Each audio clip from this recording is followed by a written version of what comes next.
Mercredi dernier, il y avait Agnès Pannier-Runacher qui avait quitté son bureau et qui était venue en commission des affaires économiques de l'Assemblée nationale. Et je lui ai posé une question simple, je lui ai demandé, Madame la ministre, combien de vaccins ont été produits en février en France? Combien de vaccins seront produits en mars en France? Combien de vaccins seront produits en avril en France? Combien de vaccins seront produits en mai en France? Combien de vaccins seront produits en juin en France? La réponse est 0. 0 vaccin produit en France cet hiver, 0 vaccin produit en France ce printemps. Et néanmoins, la ministre a tenu à saluer l'exploit, je la cite, l'exploit de Sanofi. Elle a dit voilà, peut-être qu'à terme, ils vont produire 3 vaccins de Pfizer, je ne sais plus trop qui différents, et donc ça va être un exploit. Vous imaginez, les gars, ils suppriment la moitié de leurs chercheurs en 10 ans, ils distribuent quasiment 100% de leurs bénéfices aux actionnaires, ils ne sont pas foutus de produire un vaccin pour notre pays, ils vont continuer à encore supprimer un centre de recherche cette année, et néanmoins, la ministre salue l'exploit de Sanofi. Moi, je voudrais simplement faire une proposition qui permettrait de faire des économies pour le peuple français. Je souhaite que la ministre soit directement payée par Sanofi.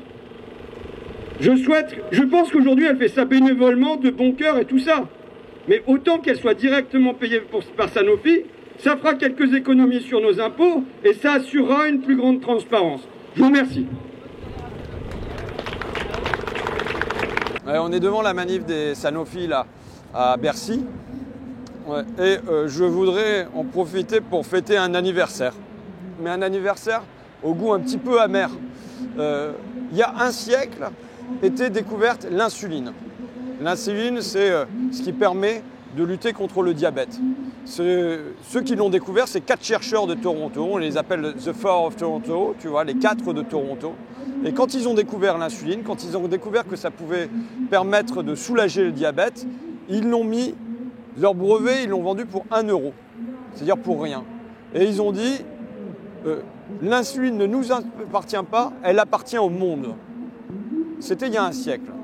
Et aujourd'hui, les doses d'insuline, elles sont vendues par 3 labos pharmaceutiques, dont Sanofi, dont Eli, dont Nordisk, 3 grands laboratoires pharmaceutiques qui vendent ces doses entre 25 et 700 $. Tu vois? Donc, alors que la production d'une dose reviendrait grosso modo à 5 $. Et c'est vendu entre 25 et 700. Ça a des conséquences, c'est que d'abord ça creuse le trou de la sécurité sociale en France, mais dans des endroits où il n'y a pas de sécurité sociale, dans les pays du Sud, ça veut dire qu'il y a 70 millions de diabétiques aujourd'hui. Eh bien, il y en a des millions dans les pays du Sud qui ne se soignent pas. Mais même dans les pays du Nord où il y a une faible sécurité sociale, comme les États-Unis. Aux États-Unis, il y a un jeune garçon qui est mort, qui souffrait de diabète. Pourquoi? Parce que s'était auto-restreint sur ses doses d'insuline. Il s'était limité sur ses doses d'insuline et ça a conduit à son décès.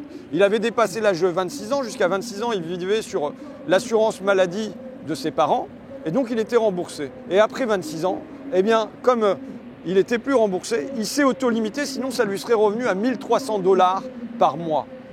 Qu'ont fait les parents? Ils ont pris des cendres de leur fils et ils sont allés les porter devant l'entrée du siège de Sanofi aux États-Unis en disant « Notre fils est mort, c'est de votre faute, on vous accuse ». Et donc là, il y a la nécessité à la fois sur le vaccin aujourd'hui, mais sur des produits qui ont maintenant un siècle comme l'insuline, qu'on se les réapproprie, que se soigner, ça ne dépende pas de notre porte-monnaie.